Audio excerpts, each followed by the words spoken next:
इसकी monthly current affair magazine सितंबर 2024 की, जिसमें गाइस आज हम डिस्कस करने जा रहे हैं हमारा सोशल इश्यूज़ का पार्ट। ठीक है, तो जो भी बच्चे चैनल पर नए हैं please do like share and subscribe to PM Pathshala. जितने भी टॉपिक्स सितंबर 2024 के 5 टॉपिक्स कवर कर दिए गए हैं विद एमसीक्यूज। टेलीग्राम का चैनल के लिंक पे पीडीएफ्स भी एमसीक्यू के डाले गए हैं, तो जो बच्चे पीडीएफ्स का वेट करते हैं तो प्लीज़ आप इमीडिएटली टेलीग्राम चैनल को ज्वाइन करिए ताकि आपको सारी पीडीएफ्स मिल जाएँ और इम्पॉर्टेंट जानकारी एग्ज़ाम से रिलेटेड वो भी सारी मिलती चली जाए। तो वो सारा इम्पॉर्टेंट पार्ट है। अभी हम डायरेक्टली हम डिस्कस करते हैं अपना सोशल इश्यूज़ वाला पार्ट। तो ठीक है, पहला जो टॉपिक है ना इस बारी सोशल इश्यूज़ में, उसका नाम है धरती अब्बा जनजातीय ग्राम उत्कर्ष अभियान। ठीक है, देखो धरती यानी लैंड, जनजातीय मतलब आप जानते ही हो ट्राइब्स है ना, ग्राम मतलब विलेज, उत्कर्ष अभियान करने जा रहे हैं यानी कि ट्राइबल कम्युनिटीज़ का सोशो इकोनॉमिक कंडीशन को इम्प्रूव करने के लिए ये स्कीम प्राइम मिनिस्टर ने लॉन्च करी है। इसका दूसरा नाम प्रधानमंत्री जनजातीय उन्नत ग्राम अभियान भी है। इसको पीएम जूगा कहते हैं। क्या कहते हैं? पीएम जूगा। तो याद रखना है हमें, जैसे ही स्कीम के बारे में आए तो याद रखना है स्कीम में क्या कोशिश की जा रही है कि जितनी भी हमारे देश की ट्राइबल कम्युनिटी है उसकी सोशो इकोनॉमिक कंडीशन को यानी उसकी सामाजिक और आर्थिक स्थिति को मजबूत करने के लिए ये स्कीम को लेकर आया गया है। ठीक है, पहली चीज़। अब देखो, सबसे पहले ना हमने ये जो स्कीम कभी भी कोई जब बनाई जाती है तो उसके पीछे बहुत सारा डेमोग्राफिक प्रोफाइल को भी चेक किया जाता है। डेमोग्राफिक प्रोफाइल या ह्यूमन कैपिटल प्रोफाइल क्या होता है समझते हैं। डेमोग्राफिक का मतलब है कि सबसे पहले हम ये तलाशते हैं कि ऐसी कौन कौन सी जातियां हैं, ऐसी कौन कौन सी जनजातियां हैं, ट्राइब्स हैं जो पॉपुलेशन के मामले में कैसी हैं, कौन सी बहुत ऐसी हैं जो पीवीटीजी में आती हैं। यानी आप समझो 2011 का अगर हम सेंसस उठाते हैं तो पता चलता है कि 8.6% यानी उसमें 75 जो है वो पीवीटीजी हैं, जो ज़्यादातर रहती हैं रिमोट या हार्ड टू रीच एरियाज़ में जहाँ पर पहुँचा नहीं जा सकता। कह रहा है कि ज़्यादातर जो ये कम्युनिटी है, समझ लो आप 2/3 जो कम्युनिटी है वो आपकी प्राइमरी सेक्टर में इन्वॉल्व है। और जो इनकी ओवरऑल अगर आप इनकी पॉपुलेशन की देखो, एसटी की पॉपुलेशन का, तो ये बिलो पॉवर्टी लाइन है यानी कि इनका बहुत ही बुरा हाल है। मतलब इतना हाल बेहाल है कि 44% ही जो रूरल हाउस होल्ड है एसटी एरियाज़ के, उनमें वाटर कनेक्शन है। सोचो, बाकी लोगों के पास कनेक्शन ही नहीं है। फिर इसके अलावा क्या प्रॉब्लम है, 56% के पास यानी वाटर कनेक्शन नहीं है। फिर कह रहा है कि अगर 90% लाइफ इनकी देखो रूरल, हिली और फॉरेस्टेड एरिया में ज़्यादातर ये रहते हैं। फर्टिलिटी रेट देखा जा रहा है इनका एसटी कम्युनिटीज़ का, वो भी डिक्लाइन कर रहा है। क्या कर रहा है? डिक्लाइन कर रहा है। टोटल जो इनका फर्टिलिटी रेट होता था पहले 2.5, अब वो रिप्लेसमेंट लेवल इनका 2.1 हो गया है। अब देखो, आपको ना ये दोनों बातें, जैसे जो भी बच्चे सोशोलॉजी का लेके चल रहे हैं ऑप्शनल, या जिन भी बच्चों का है ना GS1 में, तो आपको पता है सारा सोशल इश्यूज़ आता ही है, तो आपको ना कुछ टर्मिनोलॉजीज़ का पता होना चाहिए। जैसे देखो, यही टर्मिनोलॉजी आएगी टोटल फर्टिलिटी रेट, तो ये आपको पता होना चाहिए कि क्या होता है। टोटल फर्टिलिटी रेट का सीधा सा मतलब है कि एवरेज नंबर जो बच्चों का है, वुमेन जो है ना, if she lived to the end of her childbearing years और एक एज स्पेसिफिक रेट तक वो ले लेती है, तो उसको हम कह देते हैं कि हाँ भाई ये आपका, इसका फॉर्मूला होता है बेसिकली। इसमें आप समझ लो कि जितने भी एज स्पेसिफिक फर्टिलिटी रेट हैं उन सबको हमको प्लस कर देते हो अगर आप, तो आपको मिल जाता है टोटल फर्टिलिटी रेट। समझ में आ रहा है? यानी कि जो वुमेन एज जो 15 से लेके 49 ईयर्स तक, ये आपको पता है उसका मेंस्ट्रुएशन चलता है और उसी बीच वो रिप्रोडक्शन कर सकती हैं, उन सभी ईयर्स के एज स्पेसिफिक फर्टिलिटी को जब हम सम कर लेते हैं, ऐड कर लेते हैं, तो उसको टोटल फर्टिलिटी रेट कहा जाता है। यानी 5 times the sum if data are given in 5 age groups में अगर दे रखा है तो उसको 5 टाइम्स का डेटा है। अगर मानो कि रिप्लेसमेंट टोटल फर्टिलिटी रेट मान लो 2.1 दे रखा है, समझ लो इसका मतलब क्या है, 2 से दे रखा है, रिप्लेसमेंट रेट भी इसको बोला हुआ है यहाँ पर। सिंगल मोस्ट फैक्टर जो पॉपुलेशन की ग्रोथ करता है वो आपको पता है टोटल फर्टिलिटी रेट रहता है। एवरेज जो वुमेन बर्थ देती है वो 2.1 चिल्ड्रन को देती है, और and these children survive to the age of 15। और जो भी वुमेन रिप्लेस करती है अपने आप को पार्टनर अपॉन डेथ की वजह से, तो उसका जो TFR है वो 2.1 बेसिकली इतना रहता है। इंडिया का जो टोटल फर्टिलिटी रेट अगर आप देखो तो ड्यूरिंग हर लाइफ टाइम, यानी हम टोटल फर्टिलिटी रेट हमारे भारत के देश में कैसे निकालते हैं, हम उसके सारे वही 5 ईयर्स के इंटरवल्स को एज स्पेसिफिक फर्टिलिटी रेट को सबको ऐड कर देते हैं। यानी average number of children women अपने लाइफ टाइम में कितने पैदा कर सकती है, उस रेट को क्या कहा जाता है, टोटल फर्टिलिटी रेट। तो क्या हो रहा है, वो पहले कभी 2.5 था, वो नीचे होते होते 2.1 हो चुका है। समझ में आया इतनी बातें। अब देखो नेक्स्ट आपका सेक्स रेशो है, तो आप जानते ही हो, ठीक है ना, मेल की population with respect to female population जो हम रेशो निकालते हैं। अब कह रहे हैं 990 पर 1000 मेल्स हैं, यानी सेक्स रेशो अमंग जो अगर आप देखते हो शेड्यूल ट्राइब वो बेटर है अगर आप इंडिया की एवरेज उससे देखोगे, क्योंकि वो 933 है। तो यानी हमारे देश में एसटी का जो सेक्स रेशो है वो अच्छा है, क्योंकि उसमें 990 फीमेल्स हैं 1000 मेल्स के ऊपर, विच इज़ फाइन, एक सही रेट है। क्योंकि भारत का तो 933 है, कम ही है बेसिकली। चाइल्ड सेक्स रेशो यानी जो बच्चे वाला सेक्स रेशो है उसमें क्या है, वो डिक्लाइन है यहाँ पर। 2001 और 2011 के डेटा को अगर आप एसटी कम्युनिटी का देखते हो तो चाइल्ड सेक्स रेशो कम है, लेकिन जो नॉर्मल सेक्स रेशो होता है वो इनका हाई है विद रिस्पेक्ट टू इंडिया। ठीक है, एक तो देखो जब भी स्कीम बनाते हैं इस तरह के किसी के सोशो इकोनॉमिक स्टेटस को अपलिफ्ट करने के लिए, सबसे पहले डेमोग्राफी चेक कर ली हमने। डेमोग्राफी में हमने क्या क्या पाया, हमने डेमोग्राफी में पाया कि वल्नरेबल पॉपुलेशन जो पर्टिकुलरली वल्नरेबल है वो 75 ग्रुप है। सोशो इकोनॉमिक स्टेटस हमने देखा कि भाई 40.62% पॉपुलेशन है वो पॉवर्टी लाइन के नीचे है। 2/3 मेजॉरिटी जो पॉपुलेशन है वो उनकी प्राइमरी सेक्टर में है। फर्टिलिटी रेट डिक्लाइन हो रहा है, टोटल फर्टिलिटी रेट 2.1 आ चुका है। सारा डेटा आपको बिल्कुल अच्छे से याद रखना है। ठीक है, अब हम चलते हैं इनके ह्यूमन कैपिटल प्रोफाइल की ओर। इनका ह्यूमन कैपिटल प्रोफाइल कैसा है, कह रहा अगर आप इनके ना एजुकेशन को देखते हो तो जो periodic labour force survey report है 2021-22 की, उसने ये रिवील करा है कि लिटरेसी रेट जो शेड्यूल ट्राइब्स का है ना वो इंक्रीज़ कर गया है, और इंक्रीज़ करके इनका क्या रेट आ गया, 72.1%। समझ में आया। एजुकेशन के मामले में अगर आप देखो तो जो इनका पीरियोडिक लेबर फोर्स सर्वे है उसकी जो रिपोर्ट है वो बताती है कि भारत देश में एसटी कम्युनिटी का लिटरेसी रेट क्या हुआ है, बढ़ा है, और वो कितना है, 72.1% है। 35% जो ट्राइबल पॉपुलेशन है वो प्राइमरी एजुकेशन अटेन कर लेती है। लेस देन ऐसी 2% पॉपुलेशन है जो हायर एजुकेशन ले पाती है। क्योंकि आपको पता है ना हमारे यहाँ लिटरेसी रेट का मतलब है लिटरेसी, हमारे यहाँ लिटरेट कौन, जो आप 7 साल की उम्र के हो और आप लिख सकते हो और अगर बोल सकते हो तो आप लिटरेट हो। लेकिन यहाँ एक बात बड़ी ज़रूरी बात कह रहा है कि ठीक है कि 35% ट्राइबल पॉपुलेशन प्राइमरी एजुकेशन ले लेती है, लेकिन बहुत कम पॉपुलेशन है, 2% से भी कम जो हायर एजुकेशन की तरफ जाती है। ग्रॉस इनरोलमेंट रेशो अगर देखो तो अपर प्राइमरी लेवल पर इंक्रीज़ हुआ है और हायर एजुकेशन लेवल पर भी अभी इनरोलमेंट स्कूल्स वगैरह में बढ़ रहा है। ठीक है, हेल्थ की बात करोगे तो यहाँ की जो लाइफ एक्सपेक्टेंसी एट बर्थ है जनरल पॉपुलेशन की देखो 67 है, इनकी थोड़ी कम है, 63.9 ईयर्स ही है। क्या यहाँ पर बच्चे अंडर एज होते हैं, अंडरवेट होते हैं? बिल्कुल होते हैं।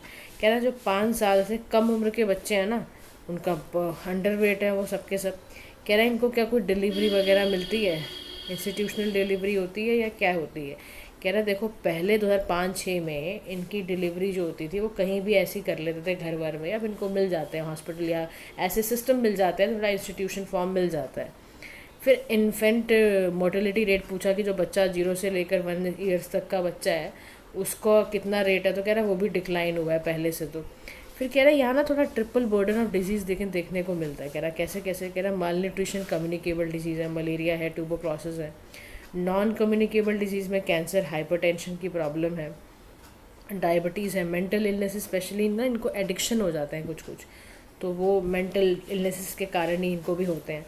माल न्यूट्रिशन की बात देखोगे तो इनको स्टंटिंग, वेस्टिंग, अंडरवेट, ये सारी चीज़ें देखने को इनको मिलती हैं। तो माल न्यूट्रिशन कम्युनिकेबल डिजीज़ की प्रॉब्लम, नॉन कम्युनिकेबल डिजीज़ की प्रॉब्लम, मेंटल इलनेसेस है ही। अब माल न्यूट्रिशन में इनको प्रॉब्लम ये आता है कि बहुत ज़्यादा यहाँ पर स्टंटिंग, वेस्टिंग और अंडरवेट जो है वो रिड्यूस हुआ है।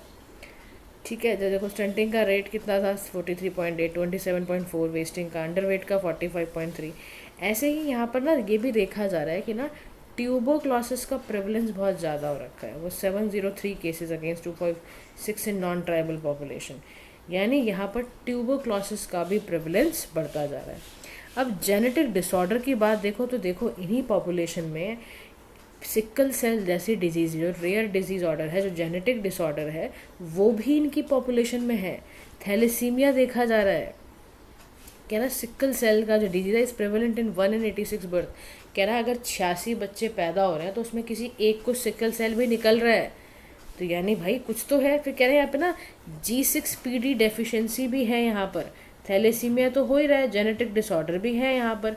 तो कह रहा है साथ ही साथ यहाँ पर ये भी देखा जा रहा है कि G6PD डेफिशिएंसी भी है, यानी कि इसको कहते हैं ग्लूकोज 6 फॉस्फेट डिहाइड्रोजिनेस इसे कहते हैं, यानी ये इनहेरिटेड कंडीशन की डेफिशिएंसी है। ज़्यादातर मेल्स में होती है, ये बहुत कॉमन है। ये मेडिटेरियन रीजन्स में, अफ्रीकन रीजन्स में यहाँ बहुत इन्फेक्शन, स्ट्रेस, अदर ड्रग्स के कारण होता है। इसमें ना क्या होता है कंडीशन, जहाँ पे ना रेड ब्लड सेल जो होता है वो टूटने लग जाता है सर्टेन मेडिकेशन, इन्फेक्शन या स्ट्रेस की वजह से, उसको कहते हैं हम। तो यहाँ पर समझ रहे हो आप, रेड ब्लड सेल्स का ही ठीक से बन ही नहीं पा रहा है, समझ रहे हो। एनीमिया रहेगा यहाँ बंदे को, खून की कमी हमेशा रहेगी, क्योंकि रेड ब्लड सेल्स हमेशा टूट जाते हैं। उसी की वजह से तो आपके चल रहा है खून वगैरह, वो ही नहीं ठीक से हो पाएगा। इंफ्रास्ट्रक्चर की अगर आप यहाँ दिक्कत देखो तो एट ऑल इंडिया लेवल बहुत ज़्यादा कमी है। समझो आप 6796 सब सेंटर्स हैं, उसकी शॉर्टफॉल है। उसके बाद कह रहा है देखो प्राइमरी हेल्थ सेंटर नहीं है, कम्युनिटी हेल्थ सेंटर नहीं है।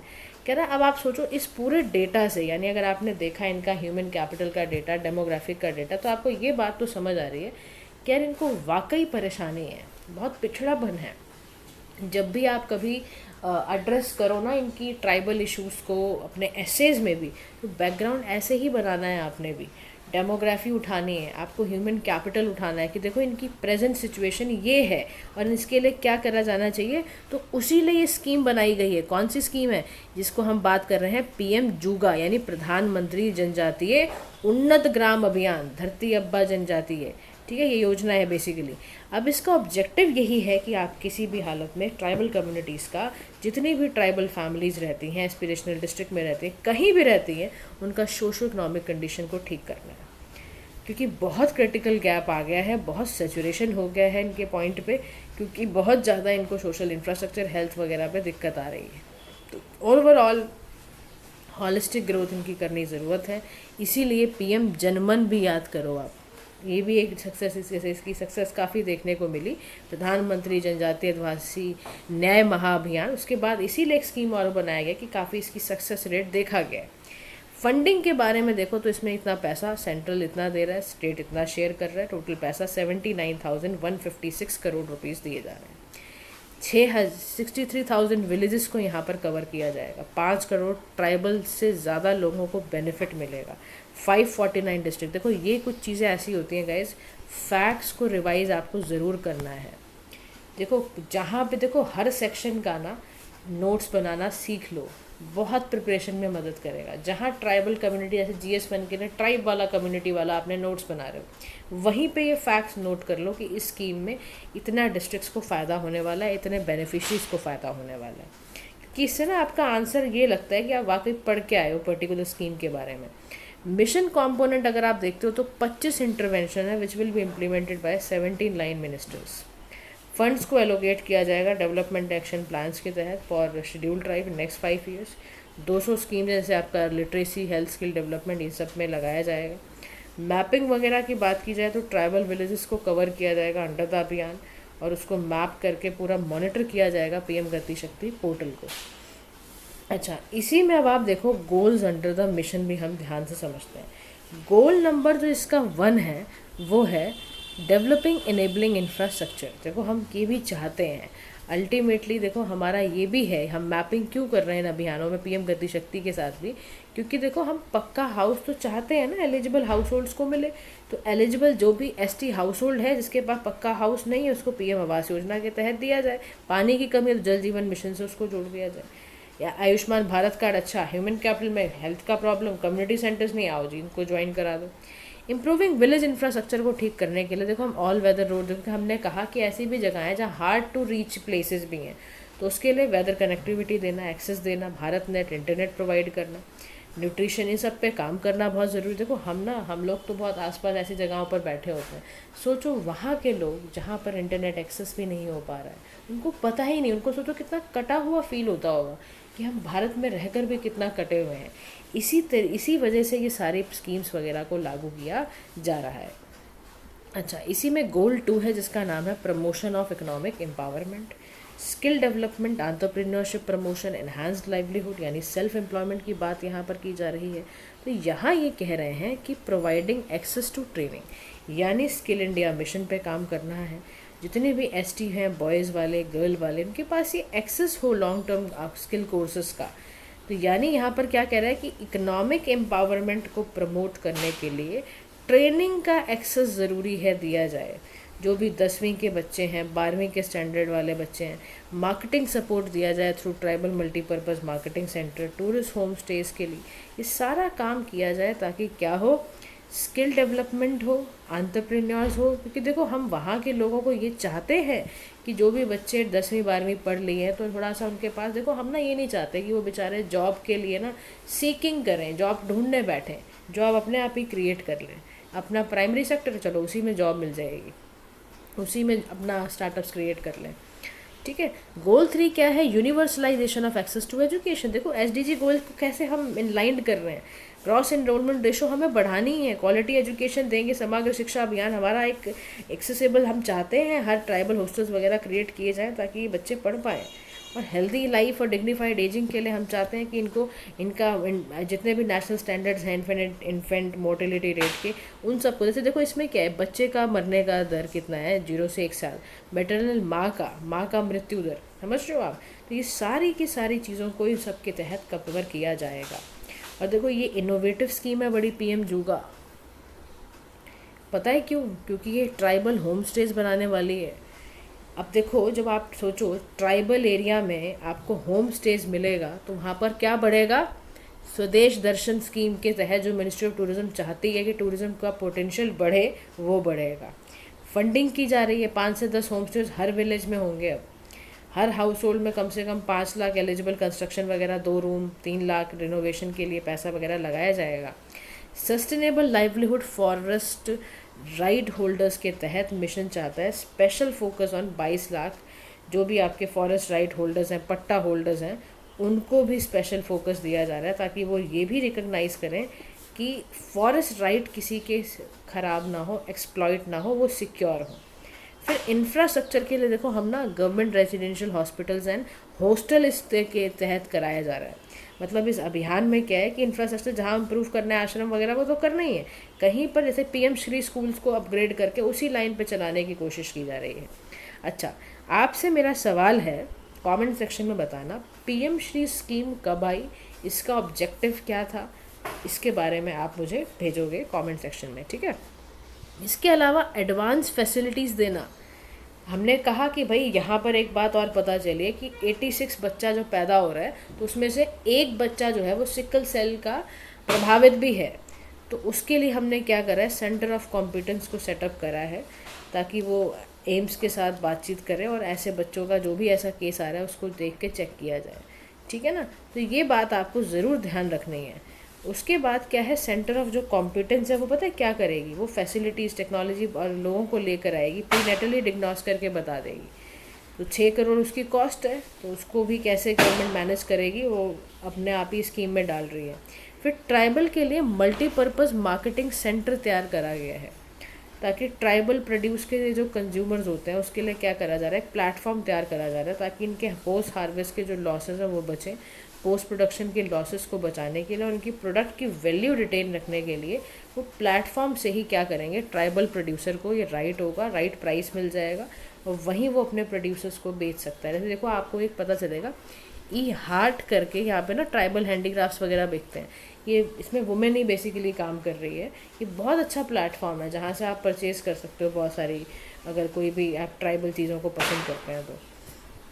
अब उसके बाद यहाँ पर आता है other social initiative for socio economic development के लिए। देखो ऐसा नहीं कि आज हम कुछ कर रहे हैं काम, हम बहुत समय से करते आ रहे हैं, चाहे वो फॉरेस्ट राइट कंजर्वेशन एक्ट हो, चाहे वो एकलव्य मॉडल रेसिडेंशियल स्कूल्स की बात हो, चाहे वो इकोनॉमिक एम्पावरमेंट हो कि एमएसपी दी जाए मिनरल फॉरेस्ट प्रोड्यूस के लिए, चाहे वो प्रधानमंत्री वन बंधु विकास योजना की बात की जाए, प्रधानमंत्री आदि आदर्श ग्राम योजना की बात की जाए, ये सारे काम हमने इसीलिए किए हैं ताकि हम स्पेसिफिकली सोशो इकोनॉमिक डेवलपमेंट कर पाएँ किनका, ट्राइबल्स का। और यहीं पे देखो बात आती है कि विद अ कॉम्प्रिहेंसिव अगर हमारी अप्रोच रही तो देखो हम बहुत सारी जीत हासिल करेंगे। इंफ्रास्ट्रक्चर डेवलपमेंट कर पाएंगे, इकोनॉमिक एम्पावरमेंट हम कर पाएंगे, plus access to quality education भी हम दे पाएंगे इनको, हेल्थ केयर दे पाएंगे। और इसी से क्या होगा, जो भी critical gaps tribal population face करती है वो भी धीरे धीरे बनने शुरू होंगे। तो कमिटमेंट हमारा यही है कि ट्राइबल कम्युनिटी अपलिफ्ट हो, एम्पावर हो, और हमारा देश जो चाहता है ना एक इंक्लूसिव ग्रोथ, कि सभी देश में लोग आपस में बढ़ते चले जाएं, सबका साथ, सबका विकास, सबका विश्वास, सबका प्रयास, इस थीम को फुलफ़िल करने के लिए हमें इंक्लूसिव ग्रोथ में एसटी कम्युनिटीज़ को भी आगे बढ़ाना होगा। ठीक है गाइस, चलिए नेक्स्ट टॉपिक पे हम चलते हैं। देखो आना टॉपिक बहुत सारे हैं तो 3 ही टॉपिक्स होंगे, बाकी कल होंगे। अच्छा, स्वच्छ भारत मिशन के बारे में आज हम बात करते हैं। देखो इसको करे हुए, कंप्लीट किए हुए 10 साल हो चुके हैं। ठीक है, 2024 में हमने इसका एक डिकेड पूरा करा, और इसका थीम है इस बार का स्वभाव स्वच्छता, संस्कार स्वच्छता, 3 कोर पिलर्स पर ये बनाया गया है। ठीक है, स्वच्छता ही भागीदारी, पब्लिक पार्टिसिपेशन, यानी संपूर्ण स्वच्छता यानी पूरी हर तरह से क्लैनलीनेस, सफाई मित्र सुरक्षा शिविर यानी कि सिंगल विंडो सर्विस दी जाएगी सैनिटेशन वर्कर्स को, वेलफेयर हेल्थ वगैरह को। क्या इसकी कुछ अचीवमेंट हुई भी है या हम बस ऐसे ही बना रहे हैं? कह रहे बिल्कुल हुई है। आप सोचो स्वच्छ भारत मिशन जो ग्रामीण है, वहाँ पर समझो 11 करोड़ आपके हाउस होल्ड टॉयलेट कंस्ट्रक्ट किए गए हैं, 5.5 विलेजेस ODF प्लस हो गए हैं।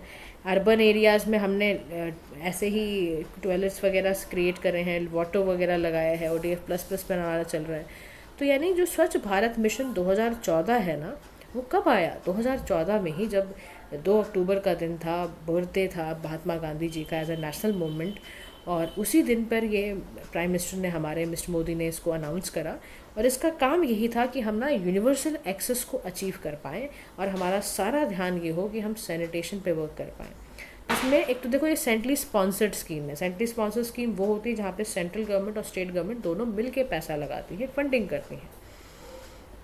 स्वच्छ भारत ग्रामीण मिशन के लिए मिनिस्ट्री ऑफ जल शक्ति काम कर रही है। स्वच्छ भारत मिशन अर्बन के लिए ministry of housing and urban affairs काम कर रही है। तो ये होल ऑफ गवर्नमेंट अप्रोच से निभाया जा रहा है, यानी स्वच्छता सर्वेक्षण, स्वच्छता आइकॉनिक प्लेसेस, ठीक है ना, challenge fund facilitator, meeting services, retrofit to twin pit अभियान, गार्बेज फ्री सिटी, स्वच्छ भारत कोष, ये सारा क्रिएट करा गया है। गवर्नमेंट का ये तरीका है कि किस तरह से होल हार्टेडली इस काम को करके और हम अपने स्वच्छता को कर पाए। देखो हमने बना बहुत अच्छा रखा है, हमारी स्कीम्स में नो डाउट हम बहुत अच्छा बनाते हैं, बस इम्प्लीमेंटेशन के वक्त और हमारी थोड़ी पब्लिक अवेयरनेस की कमी के कारण ही हम हार जाते हैं। तो सिग्निफिकेंस क्या है? देखो स्वच्छ भारत मिशन की ज़रूरत क्यों? आप बताओ आपके जीवन में, चलो आपसे एक सवाल मेरा, आपके जीवन में सफाई कितनी इंपॉर्टेंट रखती है? जवाब देना इस बात का। जो बच्चे हिंदी में लिखना चाहें वो हिंदी में लिखें, जिन बच्चों का मन है इंग्लिश में लिखने का वो इंग्लिश में इस बात का जवाब दें कि as per you what is the requirement of cleanliness in your life. अब यहीं पे टॉपिक आता है ट्रांसफॉर्मेटिव रोल ऑफ SBM। कह रहे देखो हमने पहले जब बनाया था स्वच्छ भारत मिशन तो उसका कारण था वाटर, सैनिटेशन एंड हाइजीन, ताकि हमारा हेल्थ एनवायरमेंटल कंडीशंस अच्छी हो जाएं। अब चीज़ें क्या हो रही, काफ़ी ट्रांसफॉर्म हो रही हैं, तो हमने क्या करा, SBM को और ज़्यादा ट्रांसफॉर्म होने के लिए और इवॉल्व कराया। कैसे कराया? मैटरनल एंड न्यूबॉर्न, आपको पता है उनके हेल्थ के बारे में हमने सबसे ज़्यादा सोचना शुरू करा, क्योंकि जो 30% टॉयलेट कंस्ट्रक्ट होते थे और अंडर SBM कॉरस्पॉन्ड, वो बहुत ज़्यादा उसमें देखा जाता था lower with 5.3 lower infant mortality rate उसमें देखने को मिलता था। तो कह रहा है इन्फेंट मोर्टेलिटी रेट क्या कह रहा है, मतलब ये है कि नंबर ऑफ डेथ कितनी हुई है अंडर 1 ईयर ऑफ एज, पर 1000 लाइव बर्थ में कितने बच्चों की डेथ हुई है जो अंडर 1 ईयर ऑफ एज है। तो वो चेक करना कि भाई मैटरनल और न्यूबॉर्न हेल्थ जो है वो भी एक बहुत बड़ा कारण है। तो SBM देखो स्वच्छ भारत मिशन ने, आप सोचो 60 से 70 हज़ार बच्चों को हर साल वो ओपन डिफिकेशन से रोकता है, जिसकी वजह से बहुत ज़्यादा उसका खाना और पानी सुरक्षित हो जाता है। फिर डिजीज़ की बात करें तो 3 लाख डायरियल डेथ हो जाती है 2019 में। अगर आप 2014 के उसमें कंपेयर करो WHO की रिपोर्ट में, तो कह रहा है कि वेस्टिंग का मतलब क्या है, कह रहा है वेट यानी कि बच्चे की एज से मैच नहीं कर रहा, तो इसका कारण है कि नॉन डिफिकेशन फ्री एरियाज़ को रोका अगर हमने, तो हम ये भी अचीव कर पाएंगे। जो बच्चा है इसका स्टूडेंट एनरोलमेंट, देखो उसका स्वास्थ्य अच्छा होगा तो उसकी अटेंडेंस अच्छी रहेगी, स्पेशली जो गर्ल्स की है। उसके बाद हमारा वायलेंस जो है वुमेन के अगेंस्ट वो रुकेगा। अगर आप देखो सैनिटेशन फैसिलिटीज़ का एक्सेस अच्छा रहेगा तो 93% जो वुमेन है वो अपने घर में ही अच्छा फील करेंगी। फिर हेल्थ एक्सपेंडिचर, आप सोचो क्लेanलीनेस अगर नहीं रहता है तो हमारा सारा पैसा झड़ के जा तो रहा है डिजीज़ को क्योर करने में ही। कह रहा 50,000 रुपये हम हर साल सेव करते हैं just because of cleanliness, just because of सफाई। फिर लाइवलीहुड अपॉर्चुनिटीज़ की बात की जाए तो 1.25 करोड़ लोग ऐसे हैं जो कि यूनिसेफ को बचा रहे हैं, मतलब यूनिसेफ पे employed in one form of another हो रहे हैं, एम्प्लॉय किए जा रहे हैं। सोचो एनवायरनमेंट की दृष्टि से देखो तो आपने यानी जो ग्राउंड वाटर का यूनिसेफ ने रिपोर्ट दे के बताया, ये कह रहा आप सोचो 12.70 times less likelihood of ground water का कंटेमिनेशन रोका जा रहा है। सोचो कितना बड़ा फ़र्क पड़ा।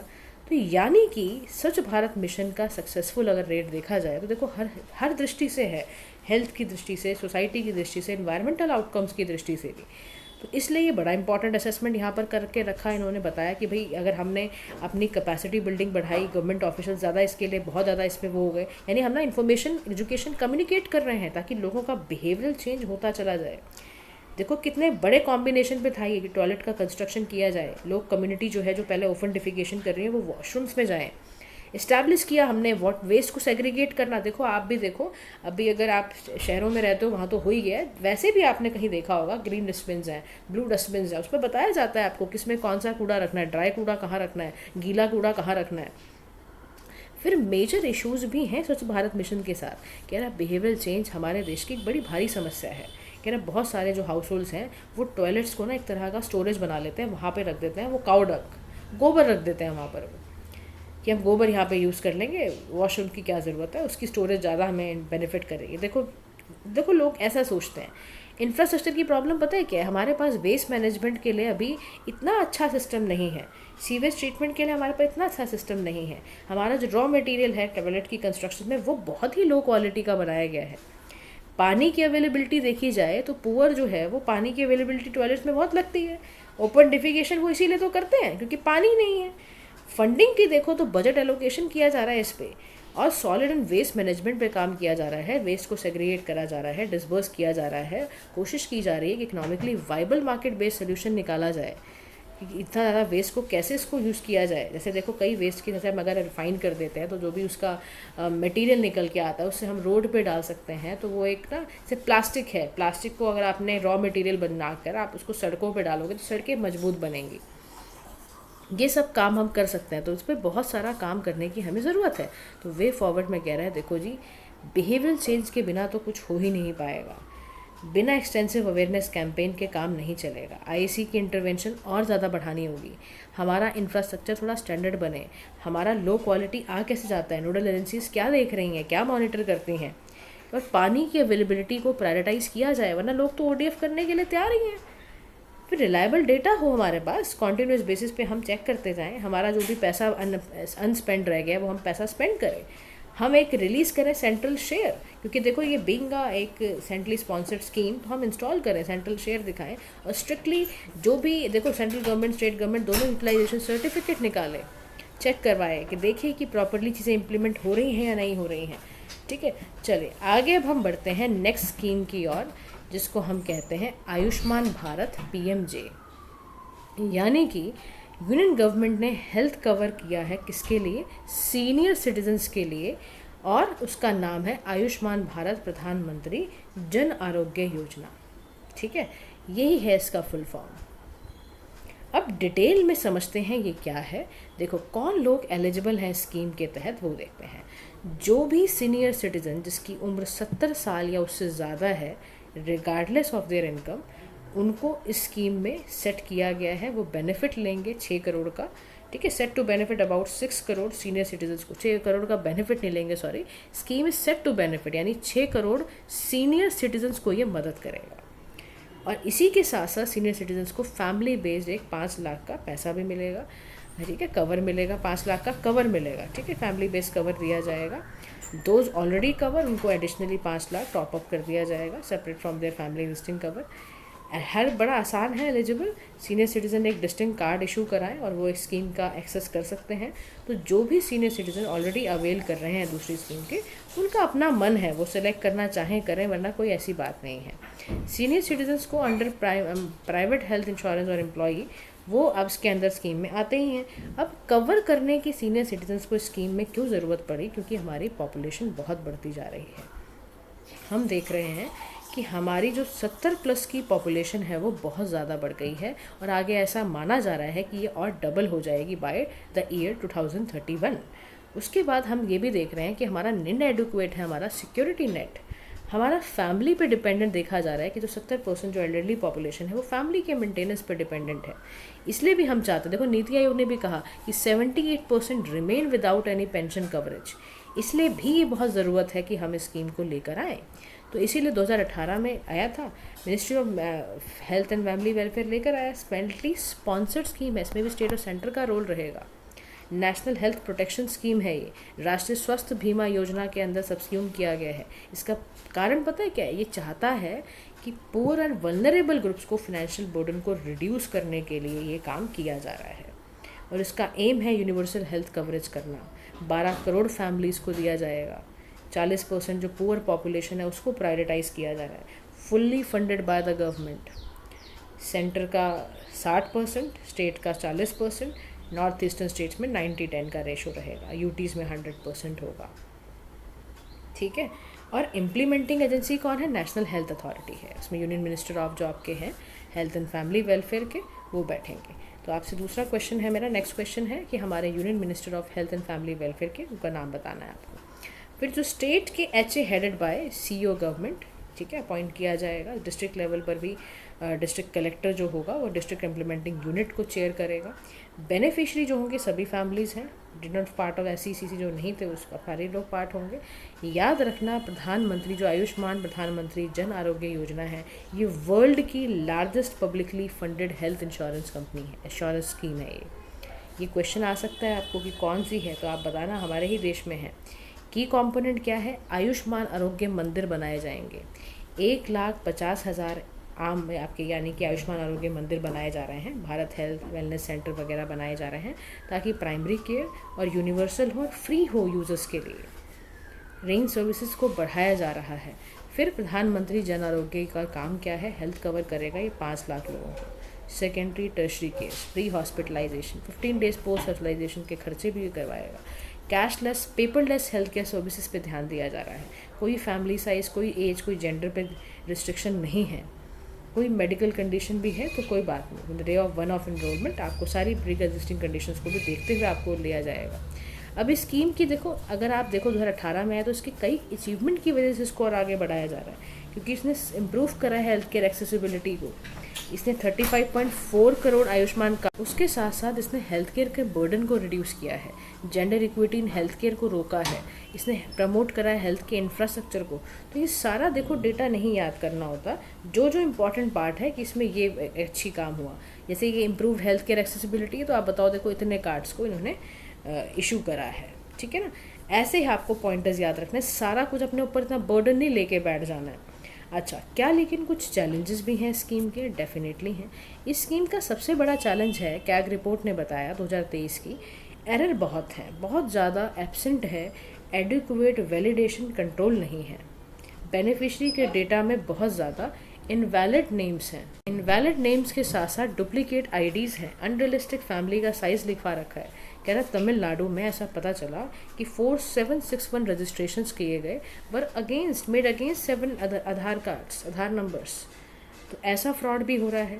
फिर पुअर इंफ्रास्ट्रक्चर तो है ही, पैनल हेल्थ केयर प्रोवाइडर जो हैं वो मिनिमम क्राइटेरिया सपोर्ट सिस्टम का वो फुलफिल ही नहीं करते। फिनेंशियल इरेगुलरिटी अपनी प्रॉब्लम्स हैं, वैलिडेशन चेक की प्रॉब्लम है, रेवेन्यू जो है वो पूरी तरह से यूटिलाइज नहीं किया जा रहा है, डिले है बहुत ज़्यादा सबमिशंस का, हॉस्पिटल्स का, कॉमन फॉर्मेट नहीं है डेटा को मेंटेन करने का। तो यहाँ कंक्लूडिंग लाइन में कह रहा है कि प्रधानमंत्री जन आरोग्य योजना ने वाकई हेल्थ केयर लैंडस्केप को बहुत ट्रांसफॉर्म करा है, मिलियंस को कवर करा है, रिड्यूस करा है फाइनेंशियल बर्डन, जो भी मेडिकल एक्सपेंसेस वगैरह आ रहे हैं।